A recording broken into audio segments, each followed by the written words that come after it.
Hi hello नमस्कार, मी शोभा तुम्हा सर्वांची या नवीन रेसिपीमध्ये स्वागत करत आहे।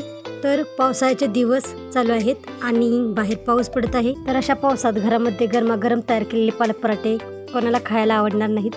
तर अतिशय साध्या आणि सोप्या पद्धतीने आपण पालक पराठा तयार केलेला आहे, तो आज आपण बघणार आहे। पालक पराठा तयार करण्यासाठी आपल्याला पालक लागणार आहे। तर मी पालक स्वच्छ निवडून घेतलेली आहे आणि आता ती पालक 2-3 पाण्याने स्वच्छ धुवून घेतलेली आहे। पालक धुवून पाणी नितळण्यासाठी मी चाळणीमध्ये ठेवलेली आहे। परातीमध्ये गव्हाचे पीठ चाळून घेतलेले आहे, त्यामध्ये चवीनुसार मीठ घातलेले आहे। थोडीशी यामध्ये हळद पावडर घालत आहे। 1 चमचा ओवा हातावरती चुरडून आता यामध्ये घालत आहे। छोटा 1 चमचा जिरे घालत आहे। जिरा पावडर केलेली असेल तर तीही घातली तरी चालेल। यामध्ये मी आता हिंग पावडर थोडेसे हिंग घालत आहे। 2 चमचे बेसनाचे पीठ घेतलेले आहे, ते चाळणीने चाळून घेत आहे। 2 चमचे बारीक रवा यामध्ये घालत आहे। 1 चमचे रेड चिली फ्लेक्स घालत आहे। यामध्ये आता आपण 2 चमचे साजूक तूप घालत आहे। आपण हे सर्व मसाले पिठामध्ये मिक्स करून घेणार आहे। यामध्ये बारीक चिरलेली कोथिंबीर आणि पालक धुवून पाणी नितळण्यासाठी चाळणीमध्ये ठेवलेली होती, ती पालक बारीक चिरून घेतलेली आहे। हे सर्व मी पहिल्यांदा पिठामध्ये चांगले एकत्र मिक्स करून घेत आहे। तर पाणी घालण्याच्या आधी आपल्याला पहिल्यांदा हे चांगले सर्व एकत्र मिक्स करून घ्यायचे आहे आणि नंतर थोडे थोडे पाणी घेऊन आपल्याला पिठाचा घट्टासा गोळा तयार करून घ्यायचा आहे। तर या ठिकाणी आपण पालक शिजवून घेतलेला नाही। जर तुम्हाला पालक शिजवून पेस्ट तयार करून घ्यायला आवडत असेल तर त्या पद्धतीने घेऊ शकता, किंवा न शिजवता मिक्सरमध्ये पालक, हिरवी मिरची, अद्रक, लसूण यांची पेस्ट तयार करून पिठामध्ये मळून पालक पराठा तयार करण्यासाठी घेऊ शकता। थोडेसे तेल लावून पीठ मी पुन्हा 2-3 मिनिटे चांगले मळून घेत आहे। तर अशा पद्धतीने आपण पालक पराठा तयार करण्यासाठी पीठ तयार करून घेतलेले आहे आणि आता तयार केलेल्या पिठापासून आपण जेवढे छोटे मोठे आपल्याला पराठे तयार करायचे आहेत तेवढा आपण छोटा मोठा गोळा तयार करून पराठे आपण लाटून घेऊ शकतो। तर या ठिकाणी मी छोटा गोळा तयार करून घेतलेला आहे। तर पहिल्यांदा आपण पुरी लाटतो त्या पद्धतीने छोटा गोळा घेऊन पुरी लाटून घेतलेली आहे आणि आता त्याच्यावरती मी तेल लावून घेत आहे। तेल लावल्यानंतर वरून आणि खालून अशा पद्धतीने दुमडून आतमध्ये घेत आहे। परत त्याच्यावरती थोडेसे तेल लावून आणि त्याच्यावरती थोडेसे पीठ लावून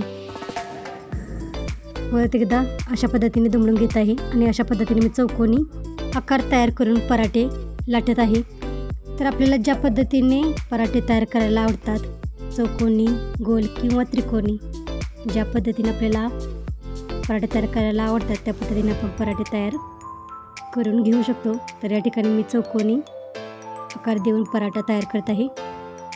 तर अशा पद्धतीने लाटून आपल्याला पराठा तव्यामध्ये दोन्ही साईडने भाजून घ्यायचा आहे।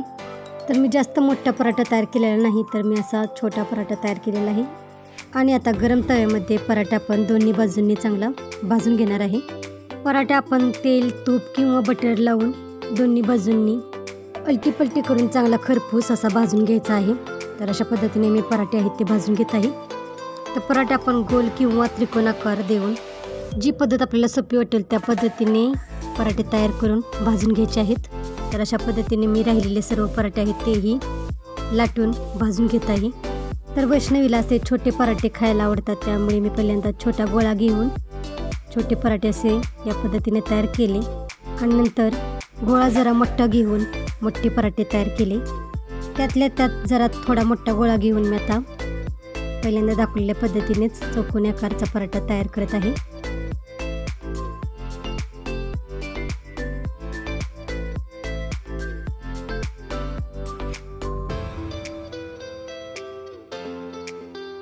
तर अशा पद्धतीने पराठा लाटून झाल्यानंतर तो आपल्याला गरम तव्यामध्ये चांगला भाजून घ्यायचा आहे आणि हाही पराठा मी दोन्ही बाजूंनी तेल लावून भाजून घेत आहे। तर अशा पद्धतीने मी राहिलेले सर्व पराठे तयार करत आहे।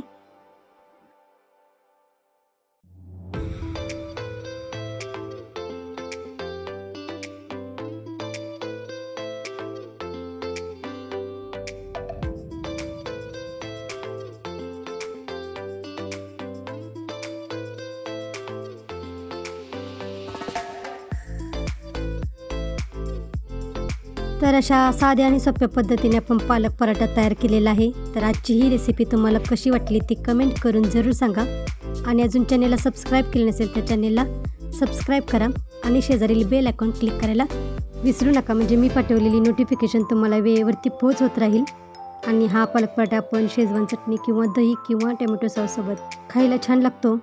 तर असे पावसाळ्यामध्ये खाण्यासाठी पराठे तयार करा आणि आजची ही रेसिपी कशी वाटली ती कमेंट करून जरूर सांगा आणि वेळ काढून माझी ही रेसिपी तुम्ही पूर्ण बघितल्याबद्दल धन्यवाद।